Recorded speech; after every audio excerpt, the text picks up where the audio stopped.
imagine guys 2 weeks. Okay? Pero yun, 4 weeks.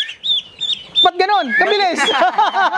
Okay, 7,000 to 8,000. Instead na ibili mo ng cellphone, Binili ko po ng Peking Duck kasi yung cellphone ko pwede pa naman nun eh. sana yung ibang mga kabataan, ganon din yung gawin, no? Instead na bisyo muna, negosyo muna. Negosyo muna. Parang sa halos lahat ng inalagaan namin, sila yung matitibay. Tsaka low mortality po talaga sila. Diba? So kung nakakapag-hatch sila ng 150 to 180, then binibenta nila ng 100 to 150 per ducklings, eh malaking pera yon. So parang milyonaryo ata itong dalawang ito, no? Actually, sir, yung mga clients namin from piggery, since may ASF na naman ngayon, nag-ano po sila, Nag-ship. nag-ship na sila sa Peking Duck. Kung titignan mo, mababa yung puhunan, pero malaki yung potential. Tsaka Diba? isa pa, sir, kukunti lang yung nagbe-breed ng mga Peking Duck. So, wala tayong medyo kalaban, gano'n. After 3 years na pagtatrabaho, habang nagmamasteral po ngayon, eto na, nagpa-farming kami. Kahit wala kaming work, may income kami.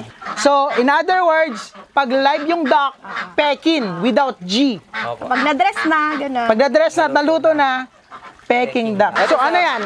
Lalaki po. Lalaki. Opo. Number 1, hindi po siya maingay. Hindi po kahit ano niyo pong gawin, hindi po siya maingay. Parang may pinaparinggan ka. Sisiming pa nga yung mga sir, yung gumaganon sila. Sumisisid sila. Sumisisid yung mga Ano, yan. backstroke o breaststroke ba? Pwede pang Olympics. Backstroke siguro. Gusto ko yun. Galing mo yun, ah. Pasok ko yun. Okay, backstroke daw. So kung 150 pesos each times 300, 45K. equivalent to 45,000 pesos. You confirm? Confirm. Yes. That's 1 to 2 weeks. So imagine that, again, sabi ko nga, pambili sana ng cellphone ni sir, ibinili na lang niya ng Peking Duck para makapagsimula sila ng negosyo. At ngayon nga, ay inaanin na nila yung pinuhunan nilang cellphone na pambili. Ngayon, pwede na maka-iPhone. Sana all! Sana all! iPhone fully paid. iPhone fully paid. Promises! What's up, ka-video? Art Sinabago here, and welcome to another episode of Video Stories.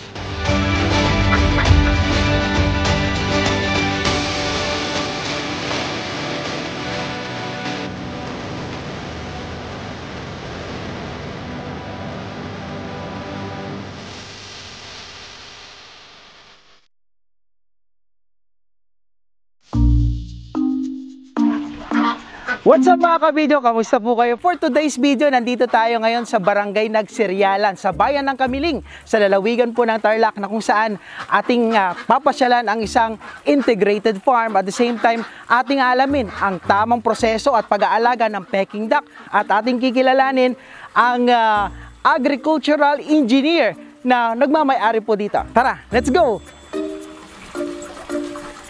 Hello! Good morning! Hello po. Yes! Wow! Good morning po. Good morning! Kamusta? Kamusta? Ayos naman po. Hello! Good Ayan. morning po. Good morning, good morning. Ayan. Sino ba yung agricultural engineer sa atin? Ako po yung agricultural engineer. Wow! Talaga naman, no? At siguro bagong lahat, magpakilala po muna tayo sa ating mga ka-video. Hi po, good morning. Ako po si Engineer Trish from Tarlac at currently ako po ay nagmamasteral ngayon habang nagpa-farming. Ayun. How about si Sir? Hello po mga ka-video, ako si Rosmito Datul at ako po ang farm boy ni Mrs. Engineer. Ayan, farm boy talaga. Ano ba? Mag-asawa, mag-jowa o in relationship? Magjowa po. Wow! First time nating makakita ng magjowa na business partner. Opo. How long na ba kayong magjowa? Kabe-break lang po namin kahapon. Then, 7 years na po kami, 7 years. Wow! Going strong. Gusto ko yung nakabi-break lang nila kahapon. Mukhang masaya ito. Anyway, gusto ko lang malaman na yung background no, ng ating mga ka-video. Ikaw, ma'am, ay isang agricultural engineer. So, meaning nag-graduate po kayo ng ganong kurso. Ano ba yon? Ano bang ibig sabihin nun? ang agricultural engineer po, actually, naka-major kami sa farm machineries. Pero may mga minors din kami sa mga livestock, ganun. So, kaya na-engage din kami sa farming. At the same time, after ko po graduate, nag-work ako sa isang poultry with 3 years experience sa hatchery tsaka poultry po. Kaya in-apply din namin sa aming backyard farm. So, ibig sabihin, no, parang yung experience mo doon, ginagamit mo na ngayon. Yes po, tama po. Ayan, how about naman si Sir Rosmito? Actually, siya po yung pinaka-utak ng idea na to kasi siya ang nakaisip. Ba't mo naman naisip ito? Sa ano po kasi sir, yung una po, talagang nung after graduate ng college, nag-apply po ng trabaho, tapos kasi yung mga kapatid ko po nasa abroad, nasa Taiwan po. Sinubukan ko rin po mag-apply, kaso lang mga almost 1 year po na mag-apply, hindi po pinalad, kaya naisipan po na nakita ko po tong lugar nila Tricia po na may potential po, hindi naman po nila ginagamit, magandang good location po sa pagpa-farming, kaya sinimulan po namin siya ng mga 30 heads up to 50 na sisiw po ng Peking duck. Okay, so ibig sabihin nagsimula lamang kayo sa 30 heads na Peking duck. Opo, So ngayon ba, ilan na ba yung Peking duck ninyo? Bali, nasa 50 heads na lang po dahil nagkal tayo last week. Since medyo matatanda na yung iba, kaya nagkal na rin kami. Kasi kung hindi po ikakal, medyo mataas yung farm inputs natin. So, Okay. rugi rin tayo. Okay. Kaya kailangan talaga, pagka may farming ka, marunong ka magkal, marunong ka mag-select, para hindi tayo malugi. Sa 50 heads po na breeder naman yun sir, kung mag-iitlog sila ng 40 sa isang araw, isa mga 1 week yun, ilan na yun? Kasi kino-collect po muna namin sila bago namin isalang sa incubator. So, Okay. so sa 40 heads na kuwan, sabihin na nating 30 yung sa isang araw. So within 1 week, ilan na yun? 210 na. 210 Dali, para mas maliwanag, no? Okay, doon sa 50 ninyo na Peking duck ngayon, ilan yung inahin ninyo doon? Nasa 40 po. 40, tapos yung 10 lalaki. 10 lalaki. Yun yung nag-ano sa kanila. Ngayon, doon sa pag-iitlog, ilang itlog kada araw ang na-generate ninyo sa 40 na inahin ninyong Peking duck? Sabihin nyo na po nasa 35 average. Opo. Okay. 30 to 30 to 30. 35. Everyday yon. Everyday. Walang palya. Wala po. Opo, kapag breeding season po talaga nila mataas po, pero kapag once na meron pong molting stage, yung nagtatanggal sila ng balahibo, na bumababa naman po yung egg production po nila. Ayun. So, ibig sabihin na mga ka-video, kung nakakapag-generate sila, sabihin na natin 30, no? Sa isang linggo, 5 days or 7 days, di ba? 30 times 7 nila yon, 210 eggs per week. Yun, dun yung sinasalang sa incubator. Yes po. Then, how many weeks or days bago mag-hatch yung mga yon? 28 days po, mag-hatch na sila. So, parang almost 1 month, sabihin na natin. Pero, weekly yung salang namin. Therefore, meron kaming hatch weekly din. Wow! So, halos, doon ba sa 210 na itlog na yon, napipisa lahat yon or may mortality din? Meron din sir. po, Mga, mortality. sa ano po kasi, mga 10 days po nagkakandling po kami. Meron pong maaalis na 20, yung mga unfertile po. Yes. Pwede na rin po namang kainin yun. Na, Yes. minsan ginagawa po namin itlog maalat. Tapos Yun. pinapamigay din po sa mga kapitbahay kasi hindi po namin nauubos eh. Alright. So, gusto ko puntahan natin ngayon dito sa loob, no? So, sa setup ninyo, no, hindi siya screen, kawayan lang. Sir, Kung ano po kasi yung indigenous material. kung ano yung available resources namin dito, yun po yung ginagamit. Kasi sayang din naman mag-invest ka sa mga medyo mahal na materials. Eh may available naman, so why not gamitin na lang natin? Idagdag na lang sa farm inputs. Yes. So, at the same time, yung dumi nila, dito na. Opo. Sa baba, ano, ilalim. kinukuha nyo rin ba parang fertilizer, mga ganyan? Hindi na po maharap sir. Yung Hindi na. Enough na po kasi yung Kambing. manure ng kambing. Opo. Okay. So, nice, no? Ngayon, balikan lang natin kanina yung pag-incubate ninyo, no? So, nasa 210 na itlog ang na-generate nyo kada linggo. Tapos, nakakapampisa kayo noon. Tama, no? Siguro sabihin na natin, mga average naman na napapapisa. 180, ganun na lang. 180. 180 to 200. 150 to 180. Oh, 150 to 200.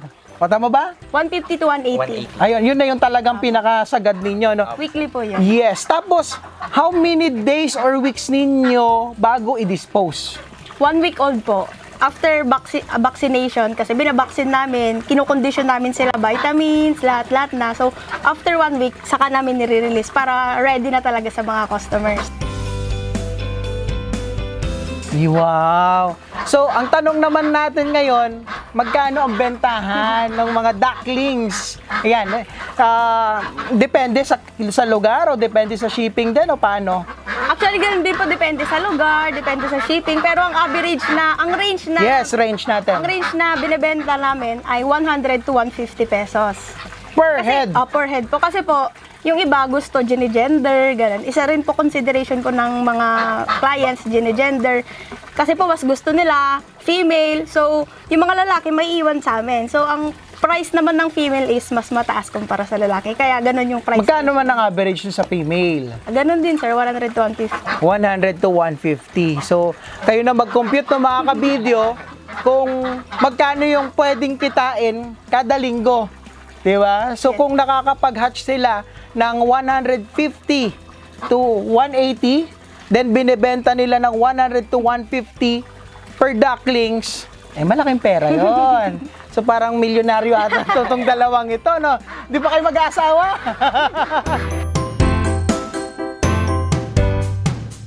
Bilang ikaw yung sinabi mo nga kanina, farm boy. Okay, paano naman ang maintenance ng pag-aalaga ng Peking duck? Paano yung pakain, patubig? Yan sir, ang kagandahan kasi sa Peking duck sir, parang sa halos lahat ng inalagaan namin, sila yung matitibay. Tsaka low mortality po talaga sila. Po, walang mga peste, talagang hindi po masyadong nagkakasakit kahit maligo po sila sa ulan, mag-swimming kung saan-saan. Talagang matitibay po sila, kaya ang pag-aalaga po ng Peking duck is hindi masyadong kailangan mo maging expert. Opo. Okay, parang low maintenance. Opo. Okay, so Actually, sir, yung mga clients namin from piggery, since may ASF na naman ngayon, nag-ano po sila, nag-ship na sila sa Peking duck. So, yung mga ducklings natin doon, na 300 papuntang Bicol, actually may piggery po yun. okay. Magsiswitch siya. So, from piggery into Peking duck, Yes po, no? ganun po talaga sila ngayon. I think parang ito na ata yung magiging trend na na type of business, no, dahil kung titignan mo mababa yung puhunan pero malaki yung potential. Tsaka diba? isa pa, sir, kukunti lang yung nagbe-breed ng mga Peking duck. So, wala tayong medyo kalaban, ganon. Dito sa Tarlac parang kayo lang ang nakikita ko, tama ba? Opo. Ng Peking Ay, duck. meron din po, pero pas kami Galing yung na rin din naano po sa sa amin. Facebook. Pas kami yung nakikilala sa Facebook. Oo. Dito po, no, sa pag-aalaga ninyo, so pag nabili nila yung ducklings, okay, it takes how many months para mag-breed din naman sila? Para mangitlog? During their 5 to 6 months po, nagiging ready to lay na ang ating Peking ducklings. And may after-sale service din po kami, kaya bumibili rin sa amin yung mga clients. Syempre naman, pagkabili niyan, hindi pwedeng tapos na ang responsibility mo sa kanila. Yes. Hanggang makapag-breed, makapag-lay ng egg, hanggang makapag-incubate. Hanggang pagbibenta. Hanggang pagbibenta. Ganun po. Kasi po yung ibang clients namin, syempre wala pa yung market sa kanila. Yes. Yung napuproduce nila, binibigay nila sa amin pinapabenta para makatulong din sa kanila. Alright, it's a good note, no, mga ka-video. Kasi yung ibang mga farmer natin, yun ang kulang. Wala silang after sales. But with them, they have after sales. So pagkabenta nila, may guidance pa para magpalaki, magpakain, at magpa-hatch, magpag-breed, di ba? Hanggang sa pagbibenta. Ang galing, pinapabilib ako ng dalawang magjowa na ito. Ayan, break nyo lang kahapon, sabi mo. Sa pakain naman, no, ano bang klase ng pakain ang binibigay nyo sa kanila? Sa observation po namin, yung nag-try din po kami nung mga ibang feeds, pero yung bimig po ang pinakamaganda. Alright. Bimig na Bimig, baka naman. Baka naman. Bibigay po sila sa amin ng magandang itlog, tapos high fertility po talaga. Kasi po, before, sir, nag-start talaga kami, trial and error talaga eh. From, nung 2019, nag-start po kasi kami dito. Okay, so 2019 kayo 2019 nagsimula. kami nag-start. Magjowa na kayo nun? Opo, medyo. Okay. Nung 2019, nagbigay ng gift si Ate Rosine. Oh, shoutout sa'yo. Sa kanya, pangbili sana ng cellphone. Okay. Naisipan niya, ibili na lang ng Peking duck. Alright. So, yun. Magkano yung pambili na cellphone na yun? Naalala ko sir, mga 7 to 8,000 po ata yun sir. Okay, 7 to 8,000, instead na ibili mo ng cellphone, Binili ko po ng Peking Duck kasi yung cellphone ko pwede pa naman nun eh.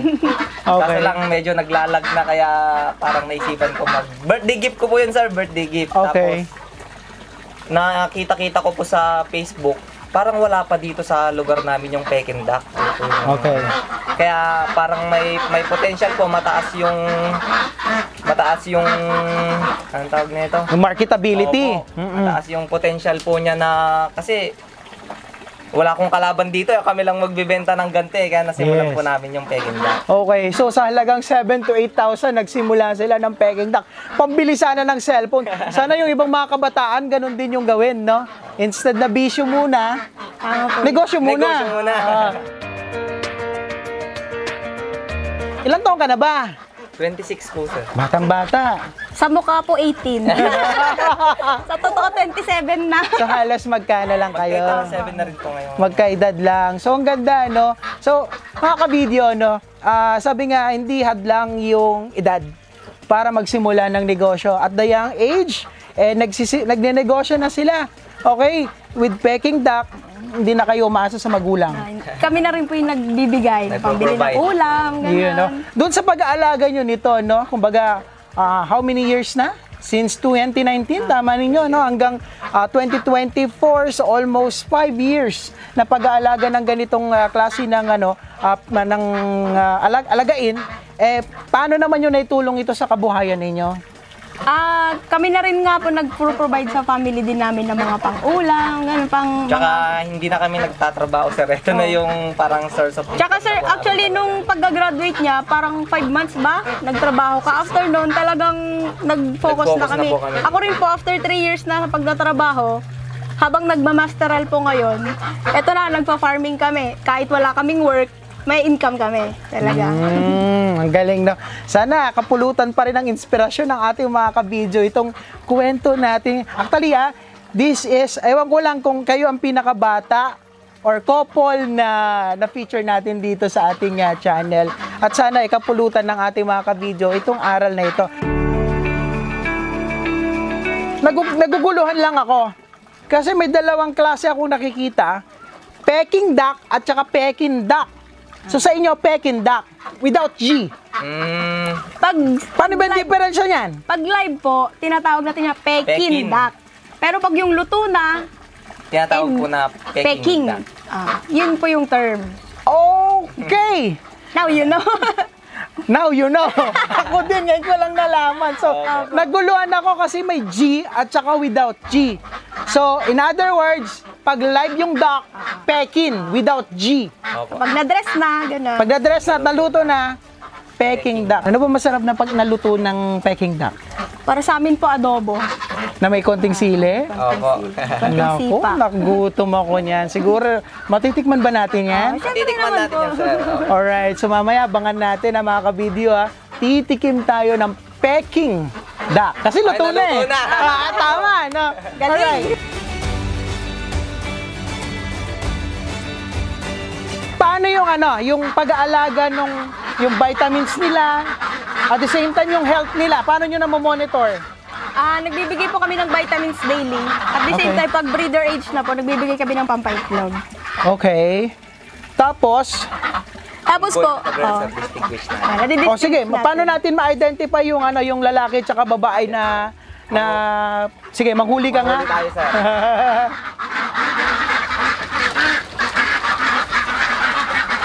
Ayan. Right. Ito, ano yan? Lalaki po. Lalaki. Number 1.